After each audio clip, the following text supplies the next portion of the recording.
ખેપટી એમ કીધું હોય કે વેમાવાન સુધા આખા ગામનો વેમ માથાળી ફરશે અને સાર ના ખાતી નહીં ખો બેટા ખો હા બીવાવાનું નહીં તાને બીવાવાનું નહીં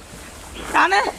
એકને નાખવાની ને એકને નહીં નાખવાની ને જો પંચાયત કરવા મેળવા તો આખા ગામની પંચાયત કરશે એ ખેપટી તો એ લાલ્યો કે છે બરોબર કે છે બસ આખા દાડા વેમ વેમ ખો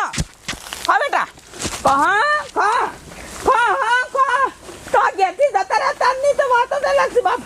તાને હા ગાયનું તું બાપરું આમાં ઉંમર થઈ જાય ને આજકાલ થતો નથી હવે તાને હો વેમમાં હોય ને ભા કાલ નાખવાનું ભૂલી જાય છે એ ખેપટી તો તાને હો હા હા હા પેલું ખાવાનું પડ્યું એ ખાઈ લેજો પાહા એ તો ખાવ છો આઈ કેમ આઈને એટલે જો જાવ થોડી આઘી રે નો આ ઘીરે હું